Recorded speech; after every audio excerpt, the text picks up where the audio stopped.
to Tumble Track's live webinar. We are so excited about today. Today is part one of a three-part series. This is a new kind of webinar format that we're doing. And big thanks to our special guest, Nicole Langevin, who is going to be presenting for all three sessions on compulsory excellence. This is great timing. It's a great time of year to learn all there is to know about how to improve those routines in small ways. So today we are going to focus on targeting skill deductions. As always, welcome to everyone joining us from all over the place. I did see in the registration that there are lots of familiar faces, folks who have attended live webinars before but with Tumble Track. But if you haven't, you might notice that over on the right-hand side of your screen, there is a chat feature. We love when the chat is active. Feel free to pop any questions that you have during the event in that chat. It's a great way for us to get to know how you're feeling about the event, but as well, we love to see where you're tuning in from because we often do get folks from all over the world, and that's always really fun to see. As well, take note that you will get a recording of this entire event in your inbox that you registered with. So sit back and enjoy the show. That recording will come to you pretty immediately following the event. So I feel like Nicole, my goodness, this probably we need a couple of sheets to go through all of the incredible accolades that Nicole in her profession has accomplished. She is a coach, an international clinician and lecturer. She is a level 10 rated judge. You're going to see all of those skills shine through today. A podcast host and as well business consultant. She travels the globe with Precision Choreo, advising folks in gyms. And we are just really, really, really, really thrilled to have you, Nicole. Thanks so much for coming. Thank you for having me. Yeah. And are we ready to jump in? Yeah, I'm going to turn the stage over to you. Leah and I are going to jump off and we'll see you after the event. Everyone enjoy. And if you need anything, just give us a holler. We're right behind the scenes. Perfect. Thank you guys so much. And I'm always happy to be here with Tumble Track. And today's extra special because I have me from a few decades ago over here right now. This is Rosanna. You want to say hi? And Rosanna just finished her level 2 season, is getting ready for level 3, and she's going to be demonstrating for me today. And what I've done for this particular part of the series, like Carrie said, is taken specific skills on each event where I see as a judge and as a coach where a lot of kids are getting a lot of deductions and hoping to give you guys some drills or some just quick tactics to try to lessen those deductions and strengthen those skills. If we had hours and hours, we would go through every skill on every event because why not? But for today, I did pick the top 2. We potentially might get through some more on floor, but we'll see from there. If you like what you see, if you find it helpful, you can always reach out to me after for more information on other skills that are happening. The next session will be focusing on detail work as well. So just keep that in mind, major skills today and then detail work next time. So let's get started with vault, and we're going to talk about all things front handspring entry for vault. So vault, what everybody needs to understand, this is where it gets very stressful. I know parents get like really frustrated with this too. They're doing one thing. Where are all these deductions coming from? So what we've got to remember is that even though vault is one motion, one thing, it's being judged in 4 phases. So you may have heard that it's judged in 3 phases, but I'm counting the landing as a 4th phase of the vault because everything that happened before doesn't matter anymore, and now the landing is susceptible for its own deductions. So we've got to look at the pre-flight from the board to the table or the mats. We've got to look at what's happening when the hands are in contact with the apparatus, and then what's happening when they leave the apparatus. So those 3 are the vault phases, and then we have the landing phase. So for example, if the athlete bends their knees on a skill on another event and they bend them, this much, they're getting 3/10. So we have up to 3/10 for knee bend. If they're on vault and they bend their knees the entire time, that's no longer a 3/10 deduction. That becomes a 9/10 deduction. So that's how these vault deductions can hit so hard, so fast, and snowball so quickly. Then we've got things like body position. So on vault, if they're arching on those front handsprings, they can get up to 3/10 for that arch, and they can get it throughout each phase. So 3 times. Now, the nice thing, if they arch on and they straighten out, then they're only going to get hit once. But really important to be aware that that is potentially a triple deduction when you're looking at execution or body position. So then we've got our major deductions on vault that we've got to look at. So we've got angle of repulsion. So if their feet are leaving the table or their hands are leaving the table with their feet at vertical, that's no deduction. And then it's basically a clock on the angle of deduction leading up to a point. Then we have too long in support, and this is where this stuff starts to snowball again. So if you are not leaving the table until way the heck over here and you're getting 5, 6, 7, 8, however many tenths of deduction, you were probably on the table too long. So keep that in mind when you're trying to understand your kids' scores and trying to target these things. If they're getting off the table late, that's not the only problem. They're most likely getting hit with too long in support. Now, is it possible to only get the angle and not the too long in support? Yes. Those are going to be those vaults that come on so high and so late and then come off. So those kids they're not getting too long in support or as much as the kids that come on and kind of timber over, but they are still getting the angle. Then we've got the amount of height that they're getting. So the height and distance deductions are going to be in relation to the height of the athlete, the size of the athlete. But we've got up to 5 tenths for how high and up to 3 tenths for how long. So let's look at this again. If they come in and don't get off the table until way over here, they're not going to go very high. If they get off the table here, they have the maximum potential for height. Again, snowball effect.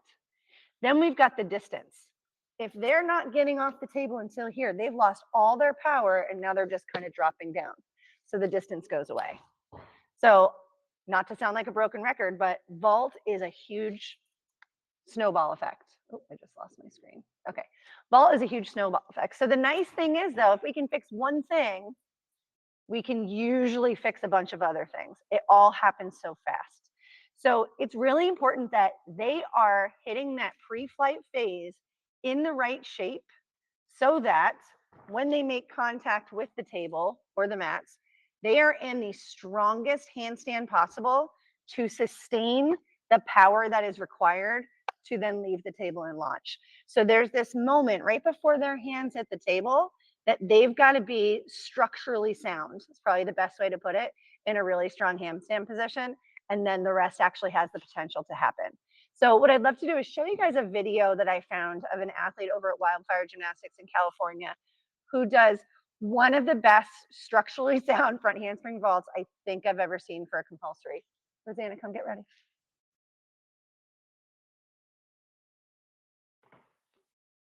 And you can watch that shape as she's coming on. So she's in, and Leah, if you don't mind playing that just a few times while I'm talking, as she's coming on, she's got full extension in her shoulders, her rib cage is engaged, her hips are open, her hands are slightly turned out. She's ready to hit that table without anything lagging. So as soon as something is not in that structurally sound position, which I'll show in a moment, the force that they're hitting the table causes something to collapse, which causes them to stop. And that's where we get stuck on the table, we stay on too long, we don't get any height. So that moment before the hands make contact, let's do that one more time. She's on and she's off. All right, Rosanna, come here. So I just want to go over that shape because it's really important, you know, that we can't coach what we haven't taught yet. So I really encourage you guys to just get that handstand shape as strong as possible. You're never going to get it too strong and you're never not going to need it. That handstand shape is going to show up on every single event. So what we're looking for, stand sideways, is flat hips, rib cage engaged, almost as if they're in a hollow shape. You got that? And then open shoulders. Lift your arms up. And then open shoulders without losing that rib cage. Now put your head straight. That's it, flat hands. Okay, so she's doing two opposing forces right now. She's opening her shoulders, but closing her rib cage. And that's probably one of the hardest things to find because it is opposing forces. And it's very natural to go open shoulders, ribs open, or ribs in, closed shoulders. But we're asking for both of those opposite things to happen. All right, so let's go over here on the red mat, on the red blocks. All right, so come on over here, this way. So since we want the shoulders open, that means that we want the armpits pressing into the ground or forward if we're standing. So she's going to put her armpits on here, and her chin is going to go right at the edge to allow for a nice straight neckline where she can also look up a little bit to look at her hands. Okay, and you're going to hold on to that block. All right, and then we're going to pull, you good? We're going to pull the rib cage up. Good. And that's where I'm getting that nice flat to round back right here. And this is where she's structurally sound to withstand the force of a front handspring vault. So that's number one. Can we even get into this position? And then can we hold it when we're on an unstable device surface like this? Good. There it is. And just keep making those adjustments until it becomes natural. Now the next thing, go ahead and relax for a second. Okay. The next thing I'm going to point out is that as much as possible, I'm going to put sticky toes on these kids as much as possible. Unless they are running or leaping or hurdling, there's really no reason not to reinforce that connection. So I'm going to start her off in those. The next thing I'm going to do is have her put her hands on that block in front of her and turn them out just slightly. So by turning her hands out just slightly, and I apologize guys, my screen keeps going out and I don't know if that's affecting you, but by turning her hands out just slightly, I'm giving her contact with the apparatus with her palms. So what we don't want is them coming onto the vault and their hands are directly forward or turned in, which means as soon as they go past here, they're in a soft spot. And now we've lost any potential to block. We can't block off our fingers. They're too bendy. So if I turn out just slightly, I'm giving her a better chance of making that point of contact with her palms. All right, so get in that position. Go back on your belly. Velcro those legs together. Okay, and she's going to turn her hands slightly out. And she's going to do one really powerful shoulder shrug and try to push that block away, right? Look at it. 1, 2, 3, push it. Good. 1, 2, 3, push it. Yep. And I'm just going to keep making sure that she can block without changing her shape. All right, good job. Can you go on the board? Yep. That thing. All right. The next thing I'm going to do, go, okay, so she can hold that shape. She's strong enough to hold it. She also can do a blocking action while that shape is maintained. Now I just want to make sure she can move through space in it.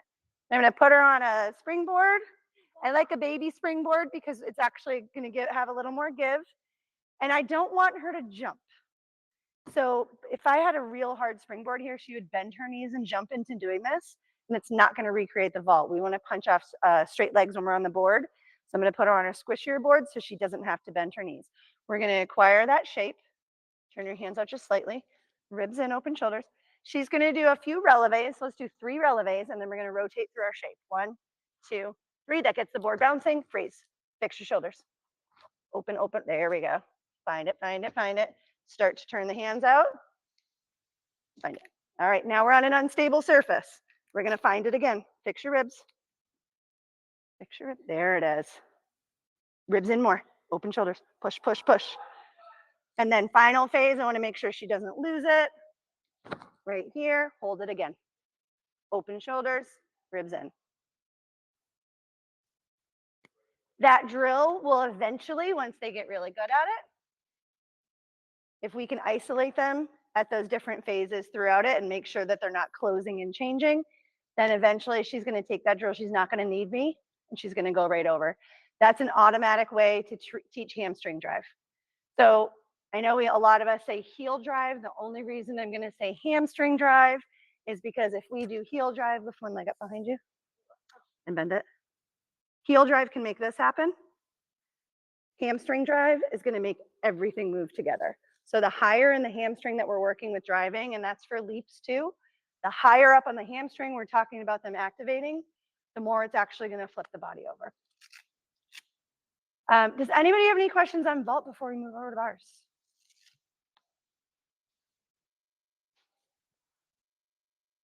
Okay, all right, so let's put up our bar slide.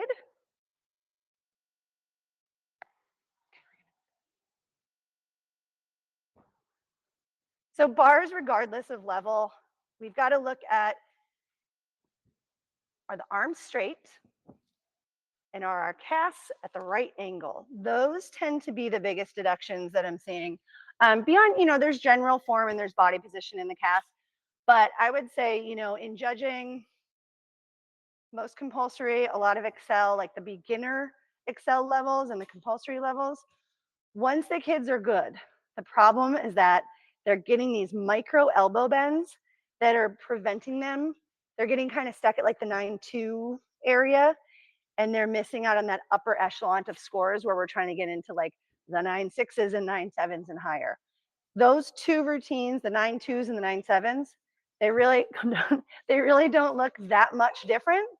And usually it's coming down to these little tiny elbow bends. And every single time they do it, they're getting a deduction. She is working on a kip if you haven't noticed. Can you stop for a second? It's very exciting.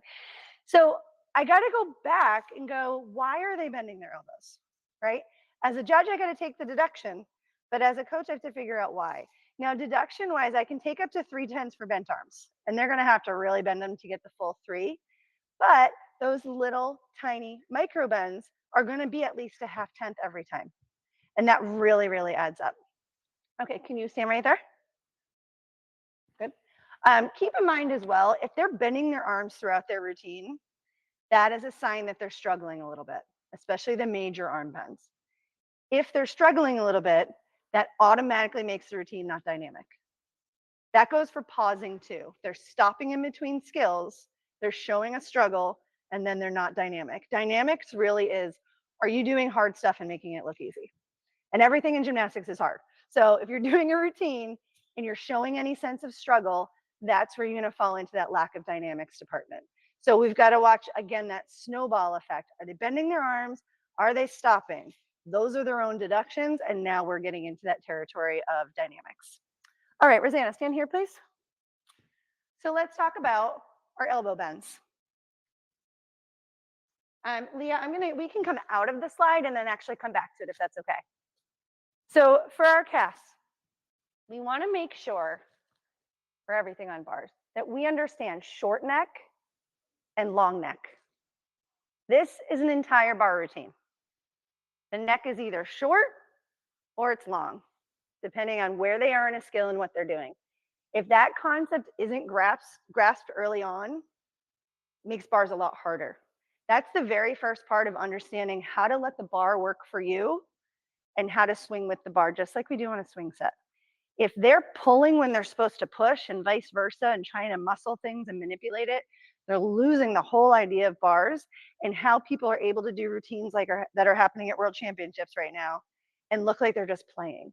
They figured out how to use the bar. They figured out how to make the bar work for them. And a lot of that has to do with, am I pulling or am I pushing? Yes. Is there a question? Oh, I was pointing out that there's a question. Okay. Thank you for putting questions. That always makes it so much more interesting. What I'm going to do is actually go back, if it's an event that we haven't done, I'll go back and go right back to those vault questions. So come here. All right. So I've got to make sure she understands short neck, long neck, and then come up here. I've also got to make sure that she understands the body position that's supposed to be happening. So stand sideways. Okay. And we're going to go ribs in, round body, flat hips. This is almost exactly what we're looking for on the handstand, except on the handstand, we want all this in and down, but we want the shoulders open. Okay, put your hands back down. All right. I'm going to give her a little bit of pressure here. Her hips are flat, her ribs are in, and we're going to go short neck, push long neck, short neck, push long neck. Good. And now I'm going to step away, and I want you to do a couple of those on your own. Pretend you're holding the bar. Don't lose your shape. Go. Good. Okay. All right, and go ahead and get on the bar. If you look at the ones that are doing a lot of elbow bends, especially micro bends, it's because they're not doing this. You've got to think of just the physics in general. If you don't allow this to move, something has to give. If you lock these out and have no other choice, then you start using these. So watch your kids that are doing micro bends, and that's it. Something has to move a little bit. Something has to give a little bit. Take it out of the elbows and put it into the shoulders. Okay, so go ahead and do a pullover. Okay, so I'm going to have her go back to her shape. So she's going to go round and flat hips with great form, feet are together, and short neck, long neck, short neck, long neck, Short, long, short. And we can do this all day. I would obviously go ahead and forward roll down. With your, preteen, very beginner gymnasts, this is how you want to teach them how to use the bar for cast. For the higher level ones, this can start reintroducing that change, which is a lot harder once they already have it, but it is possible. So then I'm going to go ahead, pull over. Then I'm going to go into cast. Now, because the whole purpose is I want straight arms, using her shoulders, and proper body position, rather than having her just do casts, I'm going to have her do sets of like 8, maybe going all the way up to 12. But I don't want massive height. All I want her doing is keeping her elbows completely locked, doing short neck when her feet are in, long neck when she comes away, and not breaking form, not breaking shape. Go ahead and do that. Lock those elbows out. That's it. Just shape and elbows and getting that strength to do many, many, many, many over and over and over again. Okay, forward roll down. That coordination is going to pay off later, and the height will come as they get more comfortable with leaning and more comfortable with using their shoulders. But if they're trying to get their casts up by any means necessary, you're back into this snowball effect. Bent arms up to 3. Body position change up to 2. Sometimes form comes into play there. And then a lot of times when we have the loose body and they're just trying to get up, their midsection is actually lower than the cast that they're going for. So in a compulsory bar routine, just remember they're always going to score better and, more importantly, progress better in the long run if you're focusing on straight arms, connected body positions. The height will come. But if you rush and try to go for height, or they're focusing on the height, you're going to end up with pauses and rhythm breaks. You're going to end up with bent arms. You're going to end up with body position stuff. Whereas if they do a straight arm connected bar routine with perfect shapes, they're not going to get more than 2/10 for their cast height and compulsory. So if you do the math, it makes sense. But again, that's going to lead to what we want anyway, right? It's going to lead to then just that other component of a higher cast. So I encourage you guys to prioritize if you're not doing that already. Straight arms, proper body position, full connection, the rest will come. One more skill I want to look at is the underswing. So in level 2, they do the underswing dismount. And then we have level 3 and 4, they're doing the underswing on high bar. Let's go back to the slide. 4 and 5. Thank you for correcting. Let's go back to the bar slide, Leah. Okay, so for the underswing on bars, they have to maintain thigh contact with the bar, not hip. They do get a deduction if they touch their hips to the bar. They're supposed to be at their thighs. That doesn't mean they have to be way, way, way here, but they are basically supposed to have a long neck. So if you think of it that way, when they're upside down, they have a long neck. That's going to put them in the thigh, in the territory of their thighs. I'm going to go back to why that is so important in a second. Failure to maintain neutral head position. So when their head goes back, which a lot of them do, that's going to be a problem. That's happening a lot when the kids that drop like all the way down to their knees. And then failure to maintain straight hollow up to 2. So while there's not an exact angle that we're looking for, if all of those things happen, they're going to end up upside down. And then we get that nice elevation here that turns into the tap swings that have their angles of expectation. But what's way more important than all of that is that the underswing dismount is what leads to a clear hip handstand. It is a clear hip handstand is an underswing that drops later and opens later. It is not a back hip circle that you try to open up after the fact. You can do that, but you're going to be in the land of 4/10 amplitude deduction and just trying to get it up, and we know how hard that is. If they learn underswings properly, they're going to end up being able to learn a clear hip handstand as their first skill because it translates so seamlessly. So we can go out of the slide now. Rosanna, come here. So when we're upside down, we're looking for neutral head position and we're looking for the bar to be around thighs. And as I said, I'm going to have it hang upside down. They should have a long neck to make sure that happens. So go ahead and do candlestick. Here, good. Okay. All right. Okay. All right, flat hips. Good. And now watch her lower, relax your shoulder. There we go. There we go. Okay. Bars at the side, head in, head in. Okay. Now, what we need to be able to do is hold this. But what I'm seeing right now, come on down, and most of the kids do this, she's upside down, she's pulling on the bar to try to maintain that position. And now let's think about if we're upside down and we're trying to do a clear hip, and they're upside down and they pull on the bar. That's the opposite of what this bar is trying to make you do. They need to be upside down, completely released in here. Just like if they were doing a giant. If they're doing a giant and they're tapping through the bottom, because the underneath of an underswing or a clear hip is a tap, the bar bounces. They're doing a giant and they pull on the bar during the tapping action, everything gets all wonky and thrown off. So we've got to get used to being upside down and releasing the shoulders on the tapping action. So if I'm hanging, my shoulder releases here. But if I'm upside down, my shoulder releases here. So I would encourage you guys to just get really, really strong, holding that candlestick with the shoulders released and the head neutral. If we can't hold it there, then it's really a lot to ask to go upside down, have the bar bounce, and then be able to withstand it. And if they can, just like vault, if they can withstand the force of impact in that shape, they will then rise.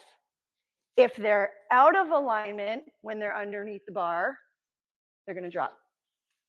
So it's all very similar concepts, getting strong in that point of contact and then being able to just let the result happen. Okay, do a pullover. Do a pullover. Okay, so once they have that, for a very long time, I'm just going to go cast back hip circle, stop upside down. Go ahead. And then correct it. Low, there it is. You probably saw her shoulders release there. Open your hips a bit. Head in. Yep. And we're just going to hold that. And eventually I can do that without having to actually hold her legs.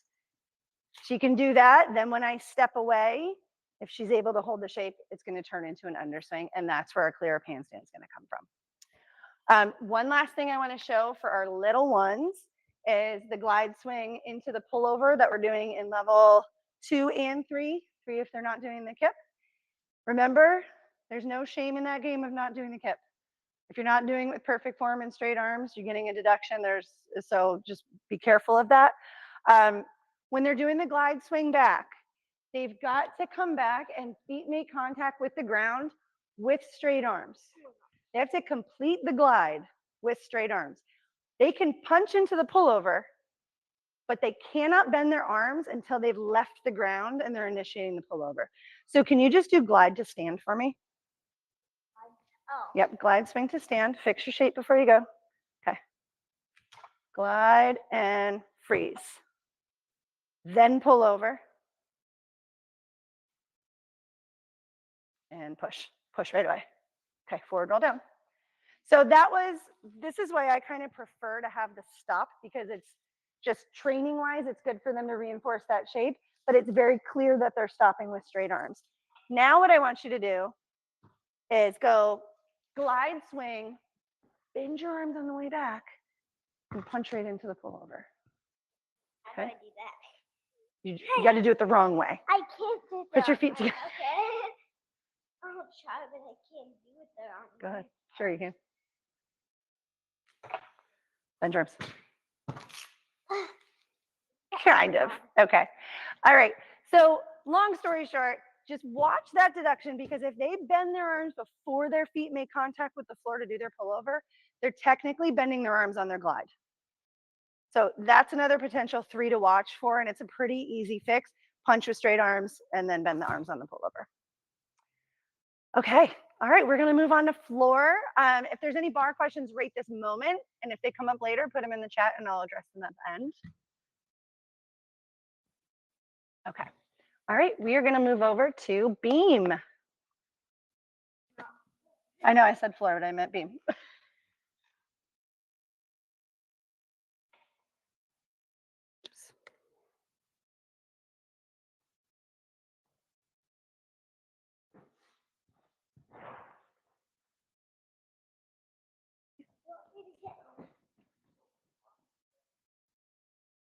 Okay, all right, I'm ready for the beam slide, Leah. Rosanna, can you go get, oh.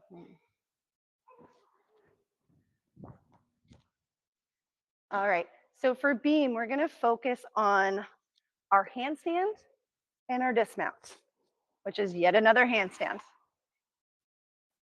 So we've got a lot of deductions that come up on these dismounts and these handstands. We've got on our vertical or our cross handstand, lack of vertical up to 3. Legs not side by side is a flat 110. So whether or not they are completely staggered or here or just around here, they're getting a flat deduction. They've got to be side by side. Failure to hold for 1 second for level 4 up to 1. Staggered hand placement, a flat 1. The one drill we're going to do to solve this all is coming up. Rosanna, I'd like you to do first. Can you come over here on this beam? I'm going to tilt you up. Oh, we're moving mats. Okay, I can get that, honey. Why don't you come up on the beam? Just leave it there. Come on up. So keep in mind, she just finished level 2. So she's in her first year. Hey, no Don't, hey. You love these, but it is like getting, handcuffs off. All right, ready? Get in position. She's just getting ready for level 3. This is her first time doing handstands, and let's see where it is. Okay. Good. Can we go up a little more? Very nice. Legs are side by side, nice shape. Find it, find it, find it. Good. And let's try one more now. So what she's doing great, as you can see, her hand placement is proper, her legs are side by side, her shape and execution are there. Let's see if we can get one. Do you think you can get one to vertical? Like you did yesterday, yep.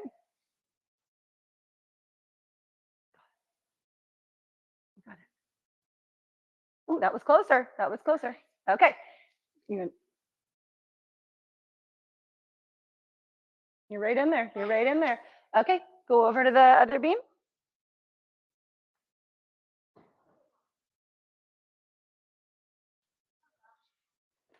All right. So the reason that she's able, regardless of, I mean, she's in a pretty good angle for her level. But the reason she's able to do that is because before she ever started doing handstands, she was doing handstand forward rolls. Okay, got that up there? All right. So the trick to doing these handstand forward rolls is not to try to do a handstand straight arm forward roll. Also to pad the heck out of the beam over there. And we don't want the expectation to be that they're making it. What I want them to do is make sure that their hands go on the actual beam. They go to handstand, legs together, they hold it, and I tell them to think like you're falling like a tree. So when you fall like a tree, there's no angles happening. And you fall like a tree until you absolutely can't anymore, and then bend the arms, pull the head in, and tuck and roll. If they fall off the side, no problem. Go ahead.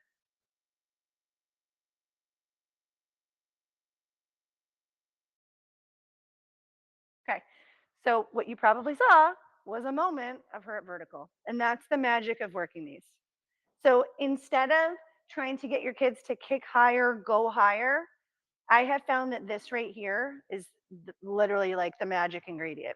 So just in trying to find where their tipping point is, they're going to find vertical, and you just saw that right in front of you. So the reality is, and you guys probably experience this a lot, is that when they do a handstand and they're like here, and you tell them that they were not in vertical, most of them in their head or out loud are going, but it felt like I was in vertical. And that's a very, very common thing. And it's because the proprioception is totally, totally different. They've been doing handstands on the floor with their hands shoulder width apart for years.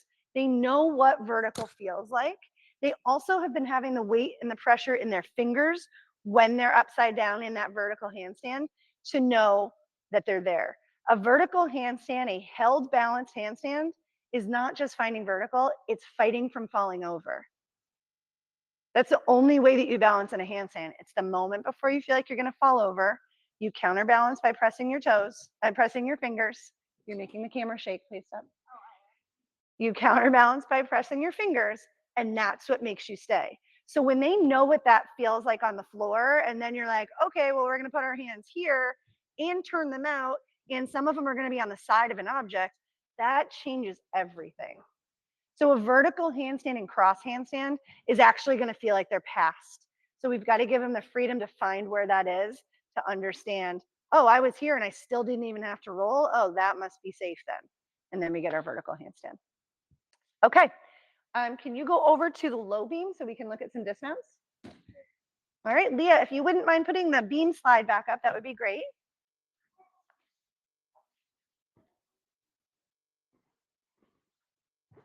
All right, so for our beam dismount handstand, inaccurate quarter turn is a very, very common one.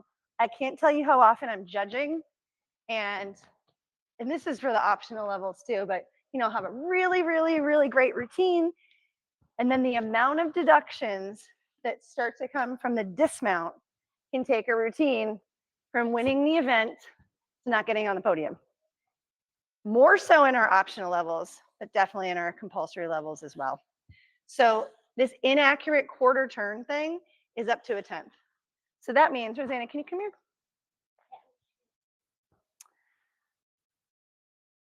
Okay, stand up next to the beam. Stand up next to the beam. Yep, on the floor. Okay, this way. Just put your arm on the side and your arm right here. Stand completely sideways. All right, I'm going to tilt this down just a little bit. All right, so if you see where she is, she's perpendicular to the beam. We've got to see that when they land. That's an automatic up to 1/10 if they're not accurately directly next to the beam. That means it was a complete quarter. In addition, can you put your right arm forward a little bit? Put your arms out to the side. Take your right arm, bring it other arm. That's okay. Yeah. If we're landing back there, that's a little inaccurate. So the wording in the code is inaccurate quarter turn. So we want to be really specific about where we're landing. Okay, you can relax. Then we've got failure to hold for 1 second for level 4. So in order to hold for 1 second, they've got to be at vertical, obviously. Then we have failure to maintain hand contact past horizontal. So that's as they're going through the horizontal plane, their hand still has to be on the beam. I wouldn't suggest letting go, because once they let go, it makes it a lot harder to continue the chest motion to the stand. So a lot of kids are coming through that horizontal plane, and a lot of them pike down. So by maintaining hand contact, they can better have a chance of keeping their body in one unit and rotating basically the opposite of a front handspring vault, right? The upper body is going this way and the legs are coming down versus flipping forward. But it's that same idea of the body being connected, and it's the same shape that we talked about on vault. It's ribs in, flat hips, open shoulders. This time the difference is that the arms are going to end up sideways. That body position that we did at the very beginning, where she was laying down on those red blocks and pressing her armpits open, pulling her ribs up and flattening her hips, has come up on every event so far. And obviously it's going to come up on floor as well. All right, so I think a lot of times when they're doing that inaccurate turn, having a hard time holding, changing their body position, a lot of times it's that they're turning too soon. So the first drill I'm going to do is just have her do a handstand and push away and fall like a tree. All right, ready? Push away. Oh. Yep, so go ahead and do side handstand first. You're good. Okay, so I want to make sure that the shape is there. Press your toes. Good. That she's squeezing the beam with her fingers. Ribs in. Good. And then I can have her keep that shape, and want you to get tall as you fall. Ready? Tall, fall. Okay. So I'm almost thinking it as very similar to a pirouette. So as she's falling, I don't want her to just fall. I want her to extend and fall. So she's keeping open shoulders, she's keeping her ribs in, but she's making her body get longer as she goes away. What that does is when she lifts up her hand, now she's got a posting arm to turn on, which is exactly what we're looking at on bars too. It's the same concept. So when they're pirouetting on bars, they pull this hand in, they extend through the shoulders so they can spin, because this is a ball and socket joint. This beam dismount for compulsory is the same concept. They've got to spin on that shoulder in order to make that accurate quick quarter turn. So if I can get her to go proper body shape on her handstand, push through the shoulders as she's falling, now I have that little window of opportunity where she's extended and not balanced anymore, which is where I want her to create the turn. Okay, so now, because we know that she has that concept, we're gonna go handstand, start to fall and push through the shoulders, quarter turn, and I promise you, it's not gonna be a fully accurate quarter turn. And your kids aren't at the first time either. So I want you to watch how we're gonna make sure that that correction, that's good, is in place so that they eventually get it. All right, go ahead. Handstand first, push tall, fall like a tree, and go. Freeze right there, freeze right there. So that is not an accurate quarter turn. And if she's doing it on the high beam, at this moment, if she's already over there, she's overturned and done something weird. But what's most important is I want her to know that and fix it. Go ahead and fix it. Lay on your belly and fix it. Show me where you should be. Arm out to the side. Yep. She's going to become self-aware of where she should be. She's also, her armpits are to the ground. She's pulling her ribs off and her arms fully extended. And this is extended at her shoulder. So that's how we're going to build that consistency of getting that quarter turn really accurate and maintaining the shape. If she can hit that pit pillow, go ahead, in the handstand shape. Oh my God. Put your arm out to the Fix it. If she can make contact with that pit pillow in the proper shape of a handstand, then she's only got a quarter of the way to go to maintain the shape. So breaking it down that way, you can put a mat in front too. So maybe they go handstand with their belly against the mat, and we do exactly what we did for vault. Belly against the mat, and they try to go armpits flat, ribs off. Once they're there, then they push and turn.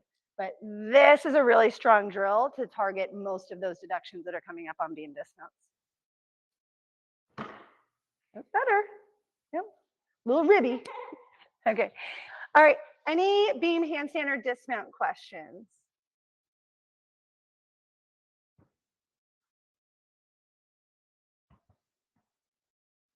Okay. All right. We're going to head over to floor. We're going to talk about back handsprings and leaps.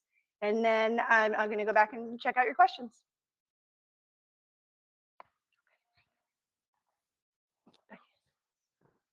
Yeah.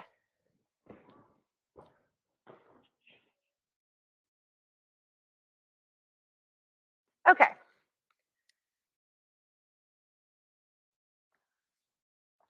Okay. So we're going to go to our beam back handsprings. Can you pull that mat in? I mean, our floor back handsprings.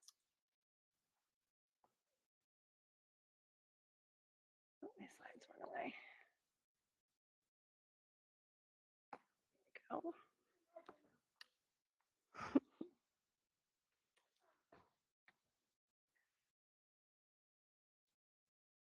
Okay, just having a little screen locking issue. Hold on.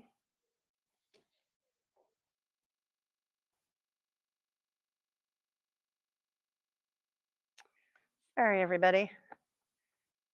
My screen is having issues for some reason, but I still know the slide that's up there, so I'm just going to start talking. So we want to look at our round F back handsprings, round F back handspring, back handspring, all of that stuff. And I know it's leap and then back handsprings, but we're going to start with the tumbling. Some of the big deductions that happen on these is beyond, once they're doing it with proper form, once they're, not bending their arms and they're relatively decent, we're still getting some of the squatting happening. And what I'm mostly concerned about is what's happening at the end of the second back handspring. So by the end of the second back handspring, or the first one, I should say your last back handspring, they should be at their fastest point. And if they are at their fastest point at the end of their last back handspring, a rebound should happen. So if that's not naturally happening, then they're not accelerating, which is also its own deduction. So if they're bending their knees and they're not getting a rebound, they're not accelerating, we're getting all of that snowball effect. And then from a technical point of view, from a coaching point of view, that's where their back tuck, their layout, their double back is happening. It's going to happen after the final back handspring in a round F back handspring salto pass. So we want to make sure that we're really focusing on that last punch, not just for score, but for later on, because hopefully they're not going to be in compulsories forever. So Rosanna, can you go on that green mat, please? And let's push it this way just a little bit. Come down. Okay. Yeah, that's good. I'm going to pull it. All right, go ahead up here. All right. So, you know, at level 3, we're still fine tuning the back handspring, I think is a nice way to say it. But instead of just working them down the hill to work on their shape, I encourage you to try it this way, where she's going to do her back handspring, but she's going to go start with her feet on the mat, hands on the mat, but then I'm going to have the punch be on the actual floor. And I want to do that as soon as possible, because if I'm teaching the whole thing down the cheese mat or the hill, whatever you want to call it, it's squishy at the end. And I think a lot of times coaches will work with them on the handsprings and it's kind of over by the time their feet land. And we don't want it to be over by the time their feet land. So in the learning process and the drilling process of it, if we're just doing it as a skill and not a skill to a rebound, the muscle memory kicks in. And what they end up doing is actually decelerating from their hands to their feet to be done. We don't want to be done. We want to be at our fastest point at the end.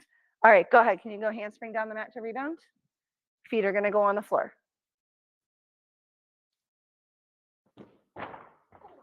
Good, good, good. Okay, do it again.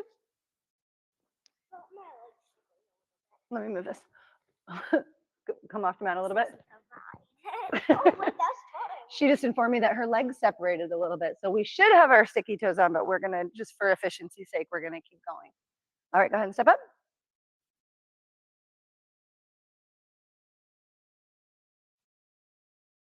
Big punch. Hands, punch.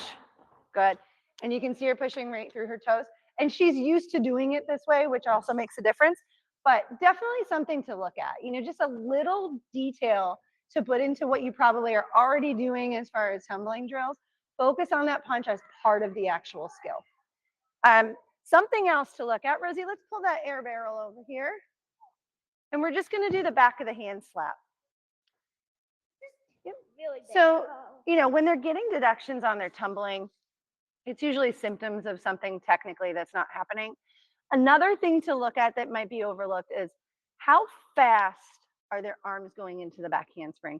These kids that first are learning them, you know, I'm sure you guys have experienced this. It's a long road learning round off back handspring. And we get a lot of like kind of clunky round off back handsprings or round off back handsprings that aren't fully extended, and they're lacking that power. There's a lot of reasons that happens, and of course it trickles into deductions. But there's one thing I encourage you to look at that might make a big difference and might be a relatively quick fix for you. So stand in front of the mat. I'm in front of the barrel and face that way. We're not going to do a full back handspring. Thank you for fixing the screen. Okay, over here. So what I want them to look at is how fast they can get the back of their hands to the back of the barrel. So turn around and look where I'm tapping. So I want you, and I love the sound that this makes because it's very satisfying when they hit it, right? Yeah. So I want the back of the hand to hit right here, but you're not going to jump. Okay, so turn around, get ready for a back handspring. Bend your knees and put your arms in a downswing. Bend your knees, arms in a downswing. Okay. I'm sorry, straight legs. I didn't even, yeah, coil your body. There we go. And I want you to just slap the back of the mat. Don't even jump. Go. Yeah, just like that. Okay. That's nice. Go again. Slap. You look for your hands. Slap. So I've seen a lot of doing it against the wall, but it's not necessarily reinforcing that full extension that we want to see in the back handspring. Turn around. This time when you do it, I want you to push through your toes. Yep, turn around. Straight legs, coil your body, and push through your toes. So releve and slap, go. Yep. All right. I know, it's so fun. I wouldn't have them bend their knees and do it because we're trying to recreate stuff that they already have, and we don't want them bending and jumping in the round and back handspring. So I encourage you to do it with straight legs and just push through the ankles. It's a drill. It's not going to recreate the entire skill, but we also don't want to reinforce things that we don't want happening. Okay, lastly, we're going to go into our leaps. So for leaps, let's go back to the slide. Yeah, we're going to go back to the slide. Okay. So on our leaps, there's a bunch of stuff that can happen. We've got degree of split up to 2, so depending on their level. We've got amplitude of up to 2. Remember, there's no distance consideration for leaps. They don't have to travel. A lot of them think they're supposed to travel, but there's no deduction for lack of distance. It's the height. So if it doesn't travel at all and goes straight up, fantastic. The stag entry for compulsory, so the bending the leg and then kicking it into the leap. So they're coming in and they're going like this into it. While they're allowed to do that in the optional levels, they're not allowed to do it in the compulsory levels. Then we have uneven leg separation of up to 2. This is a tricky one. So if the athlete needs to be at 120 for their split jump or their split leap, and they're going 150, while we think that that's above and beyond, you're actually incurring more of a deduction than if they just hit 120 here, because now we're uneven. Now, if they can hit 150 here, great. But as soon as they're uneven, that's its own deduction regardless of how split they are. Then we have posture at the top of the leap, or well, kind of throughout it, which is up to 1. And then we have lack of precision. And the lack of precision is generally going to come when we're talking about a leap in the arm position. So if they're not able to like get their picture taken at the top of the leap, that's going to fall into that lack of precision. So the key here, and I've been doing this a long time, and I've been coming up with millions and millions of drills for leaps, and yes, there are a million of them. But when I came back and started helping this one over here and her teammates, I realized I don't have the time to do all of that. And I needed things to happen fast, and I needed to be very efficient. So I went back to all my drills, and I just picked one. I picked one drill for levels 2 through 5. And I will say it probably took about 5 or 6 months, and I could see it. I could see it across the board. I was getting the result that I was looking for. Now we're a year later, and across the board, no exceptions. We're getting even, high, tight, precise leaps. Are they all 180 or beyond? No. But they're not hitting these deductions that we're talking about right here. So the key here is split jump, split jump, split jump, split jump. So a leap or a switch leap is just another way to get up in the air and then create a split jump action. I don't teach anybody to leap at all. We just do this drill that I'm about to show you. And once that drill looks good, then we add a chasse in front of it, it becomes a leap. If they do a leap based on what they think it is or what it looks like, that's where you're gonna get the rocking horse. That's where you're gonna get all this extra chest movement and action. But if we can just treat it as a split jump action that has a little bit of takeoff and landing difference, we're gonna get even, we're gonna get high, we're gonna get tight and precise. Okay, come down here, please. Oh gosh. All right, so let's go on our sweet spot. And Rosanna, I would like you to stand sideways and show everybody where our arms, sideways, where are our arms gonna go on our split jumps? In the air, there we go. Slightly above horizontal and slightly back. Rib cage engaged, hips flat. Once again, it's the same shape we're doing for our handstand. We're just changing our arms. That's why it's so important to get those handstand shapes proper, because it shows up everywhere. Okay, and we're gonna do 3 bounding split jumps in a row. Go ahead, no arm movement at all. Big, good, okay. So notice I had her do bounding. I don't want her to bend and jump, because just like tumbling, if we're bending at the bottom of something, we're decelerating and slowing down. And it's really important on leaps and jumps that involve some sort of splitting or straddling action that they are 100% aggressive in and out. If they're decelerating out, they're holding back on the way in. Those 2 actions go together. So I'm focusing on a strong close and punch so that I can get a fast, big split at the top. Okay, can you do that one more time? And notice I'm not having her move her torso or her arms or her eyes for that matter. Her eyes are up the entire time. Go ahead, nice and tight and squeeze. Go ahead, 3. Boom, boom, boom. Good job. Okay, so we're not 180 yet, and that is okay. because I'm worrying about all these other things. Just like our casts, if I focus on body position, tightness, and quickness, the degree of split or the height on the cast, that's going to eventually come. But if this stuff isn't intact, that stuff might come, but it's to come at the expense of all these other problems and deductions. Okay, so now come back here. We're going to do our leap drill. So for our leap drill, we're going to bring our front leg to 45. Arms are in the same spot, eyes are in the same spot. And she's going to jump and do a split jump punch from there. Go ahead. I got you. Oh, okay. Good. Do it again. I'm going to help you. Nice fingers. Don't lose that. Eyes up. 1, 2, 3. There we go. Come over. I'm going to move this. Go ahead and do a leap. So when I'm having them train this, and if you couldn't tell, her leg was at 45, and then it didn't come down at all. It only went up. But if she started with her leg up here and then jumped, that leg has nowhere else to go. It's going to go down. So I want her to start at 45 so that when she jumps, both legs can hit a splitting action. And that's what needs to happen on a leap. If they kick way up here, they're going to go long and they're going to rocking horse. But if they brush their leg to 45 and then just do a split jump, now we have an even leap. You think you can do this? All right. Okay, go ahead. You're good. You can do your chassé if you want. However, it's going to be the best. However, it's going to be the best. Yes. Tight arms. Good. So did you see the split jump action? That's what I want you to look for. There's a popping that's happened. So to come out of level 2 and be able to do, and that was smaller, but be able to do that, now all I'm changing is her ability of her flexibility ability, that's a thing, and her strength to get bigger and bigger. But I can work from that. I can't work from a rocking horse. So when you're training this, I encourage you to have them go in the mirror, stand sideways, fix their posture and alignment, have them do 3 bounding split jumps in a row, and have them really look at themselves.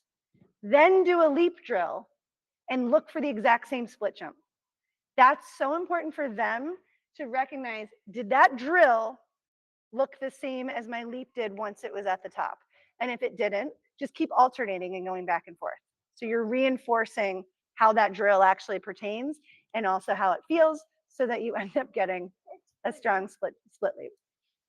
Okay, so I'm gonna go back to the questions now. Can you hang over here for a minute in case I need you? Thank you. All right, so I will pop up here. Yeah, Nicole, we did get a couple of questions. Let's see. So going all the way back to vault, I saw there was a question about when Rosanna was on the red blocks, where her legs were. What spot on her legs do you place the red blocks?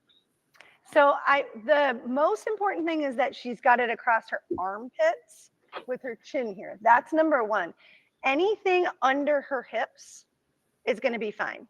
Because what I'm looking for is that her ribs are in the air, being able to be pulled in, her armpits are flat. The higher up on her legs I go, the easier it's going to be for her to maintain that shape. But I could go all the way down to her ankles, but that's going to be really, really hard to hold. So just kind of based on the strength of the athlete. Nice. Okay. I saw a question about vault. Hannah said, I have some athletes that love to pick their chest up on the post-flight phase, so snapping their arms forward. Do you have any drills that help prevent that closed shoulders post-flight, which then creates them to have less distance and flight off the table? Yeah, so that kind of goes back to being structurally sound. Like, are they hitting open and feeling how strong they can be? Because if not, they feel like they have to do something. They shouldn't have to do anything. And maybe we can pop that vault on real quick while I'm talking again. I don't know how easy that is, but if they are fully extended as they hit the table and having enough speed, they won't feel the need to have to do anything. In fact, they will feel the need to hold because they're having so much power and rotation. So that changing of shape is them feeling like they need to do something to get over. It's very similar to kids doing front handsprings on floor. They feel like they need to change their shape to go forward, and actually it makes them go backwards. Whereas if they're doing the technique properly and coming in properly and being upside down properly, they don't feel the need to do it because they've already generated the power and gotten into the right shape. That makes sense. Yeah. Okay, I think I saw one more question. I have And if anybody has extras too, go for it. Yeah, go ahead and drop them in the chat. This one says, I have an athlete with a really flexible back and struggles to push through her shoulders on her back handspring and slumps her back. Do you have any suggestions on translating that tall body position into the back handspring? Rosanna, come here. And this is also something to think about for vault too, if they're like getting saggy. So when I did that first drill with her, she went on the sweet spot. That sweet spot is pretty sturdy, but it has just enough give for them to, have to kind of fight against it. With kids that slump, I'll actually put them on a squishier mat. Like I'll actually go on to like a pit pillow, which you would think would make them slump, but actually they have to do the opposite to withstand it. So for back handsprings, can we do the run up back handspring 8-incher thing? Yeah. So I'm going to show you guys. So this mat is very squishy. Right? So you're going to go, she's going to do round up back handspring. She's going to go hands on the floor, feet on the mat, back handspring. And I'm going to let her know before she does it, but she already knows this. That mat, come in front of the camera. That mat is really, really squishy. So what do you have to be to make sure that your back handspring is strong? Yeah, you got to push through here and here, right? Otherwise, that mat's going to just pull you down. Okay, all right, go ahead. So to gain stability on anything, we want to be on unstable surfaces. That's kind of the key to everything. Putting kids that have that issue on a tumble track, on a pit pillow, in a handstand, and just making them hold it, they're going to have to create stability. Go ahead.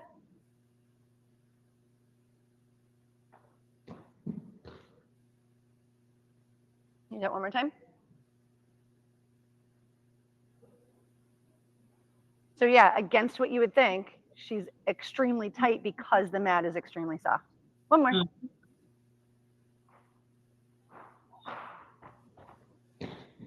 Good job. Nice job, Rosanna.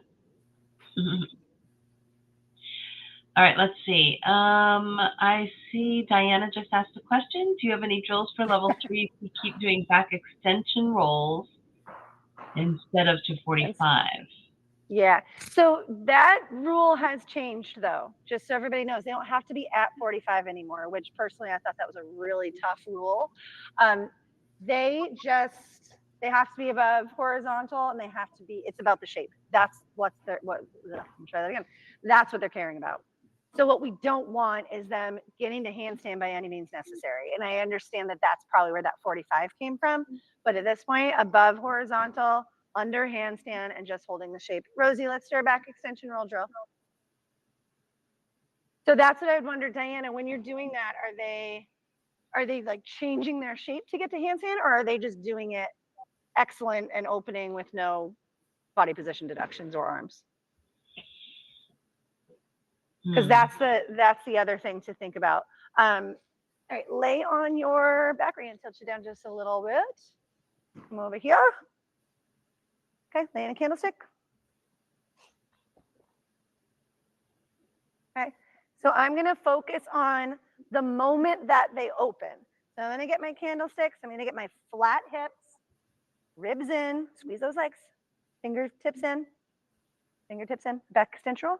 Yes, yep. And then I'm gonna go super slow motion and just make her keep pushing and holding her shape. And I'm not gonna complete it. I'm just living in here for a little bit. This is a really good workout. Any coaches that are trying to get extra strength training in? And then back to Canada. Oh, head in. What are you doing? So rocking through that moment where they would open or not open and kind of living in there without allowing any sort of shape change. The other one is doing it onto something like the air barrel because it's in the shape that you want their body in. Their whole body can be on that thing. And then once they're on it, Rosanna, can you stand over there, please? Once they're on it, and kind of rock back and forth a little bit. So it's the same idea. It's a little more effective to spot because you're able to go past and, you know, before and past the weight on the hands, but both of those things are helpful. All right. Thank you, Nicole. That was so much great content. And as a judge myself, it's super helpful to review all of those deductions, especially with meets picking up. And I love that you provided so many great drills to the coaches tuning in today. So thank you. And how fun that you and your daughter both share a love for gymnastics. Rosanna, thank you so much for being part of the show today. You did awesome. And I do want to give a little shout out to Dunn's Gymnastics in Connecticut. Nicole is tuning in from their facility today. And we are just so appreciative that they let you do these webinars and host these things there. So thank you to them for letting us use your space. Hey, Matt, Tumble Track says thanks. Very much appreciated. Yeah, so following our event today, make sure you connect with Tumble Track on our various social media platforms. Our handles are right there. We post a ton of educational content, drill ideas, and creative ways to use our product. You will see Nicole a bunch on there. She does some fun drill of the days and things. So make sure you're following us. It is time for our giveaway now. So Nicole or Rosanna, if you want to pick a number between 1 and 50, I'm going to use the chat to pick our winner. Okay, go ahead. Pick a number. Go ahead. 13. Oh, Did you say 15? 13. 13. Lucky number 13. All right, 1, 2. Oh, that's not what I was expecting. That was cool. Caught me off guard. That was good. Okay, it was Hannah. All right. Oh, Hannah's the one who asked our question about Vault. So Hannah, if you want to drop your email in the chat, we can give you your gift Ask card. questions and great things. Congratulations. All right. And then next, I just want to introduce our sales team. These awesome individuals are available via phone or email to help you build your dream equipment list and answer any questions you might have about our products. So they are available for you any day. But that brings us to the end of our event today. Thank you all so much for attending our webinar. If you love learning from Nicole as much as I do personally, remember to tune in for part 2 on November 4th. And part 3 is on November 18th. So keep an eye out on your email for those links. And yeah, Nicole, thank you again for your incredible content. And we'll see you guys all next time. Thank you. I'll see you guys soon. Bye, everybody. Have a good day.